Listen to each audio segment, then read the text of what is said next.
Morning.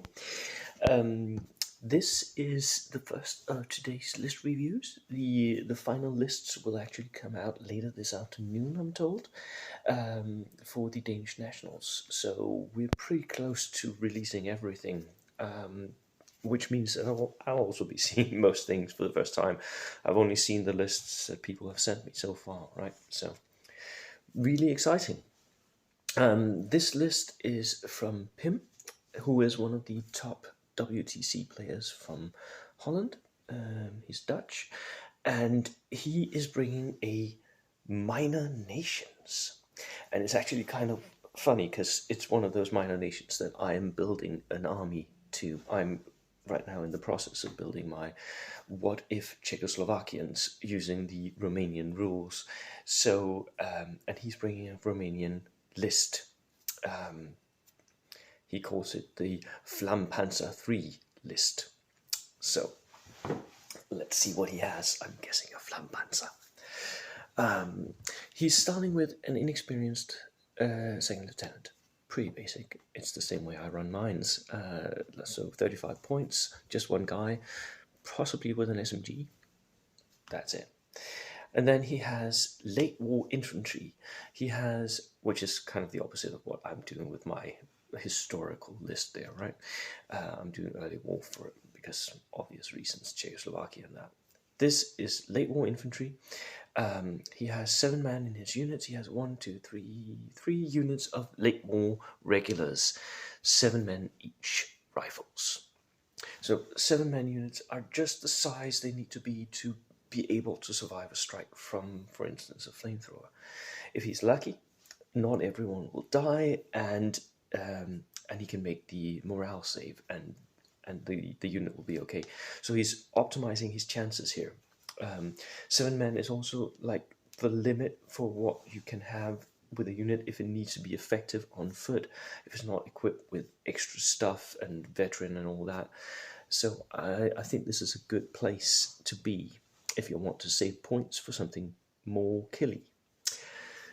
He has a medium mortar, inexperienced, which is it's good. It's really good because you save a lot of points. You buy a medium mortar for 35 points, but you can't have the spotter.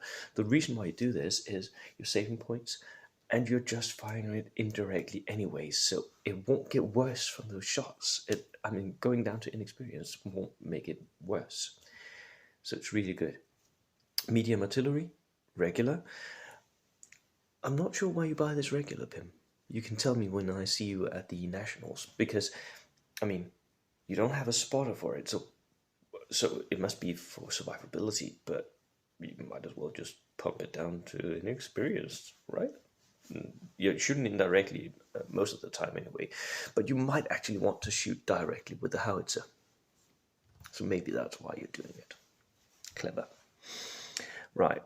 Then he has the free gun. When you're buying Romanians, you get a free gun, a gun slot. And in this one, he is buying a heavy anti-tank gun, which is an interesting choice. I also had this choice when I was making my Czechoslovakian army lists, and I went for howitzers.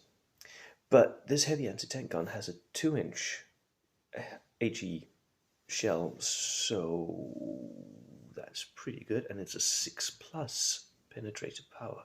Has a gun shield, so even though it's regular, the crew will be pretty survivable. I think I'm going to have to go back and revise my list.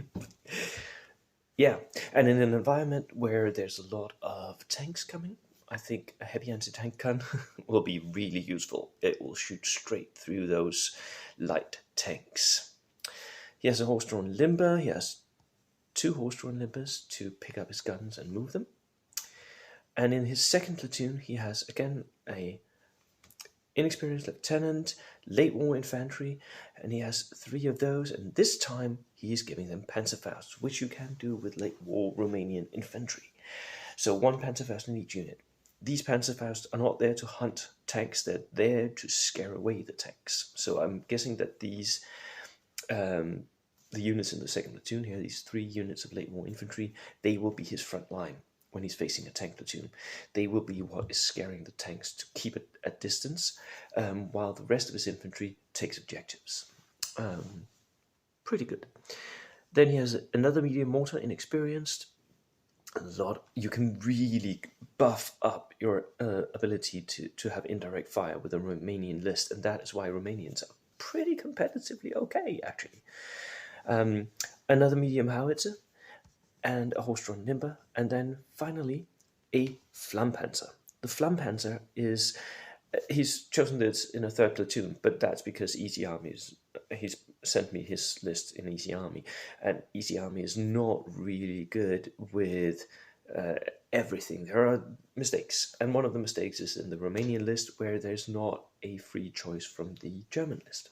That is one of Romania's special rules, is they can pick something from the German army book and slot it into theirs because they have Axis allies. And Pim has chosen a Flampanzer. It's a 9+ flamethrower tank. So it has pretty short range. It can move 9 inches up and then flame 12 inches because it's a vehicle flamethrower, right? So it's not the worst of threat ranges, but having a 9+ tank makes it really survivable. In an environment where I'm guessing there'll be a lot of autocannons and light AT guns, this 9+ is really nice to have. And the vehicle-mounted flamethrower is a killer. I can tell you that much. Really nice list, Pim. Let's see how you do. Hope I face you. Cheers. Bye.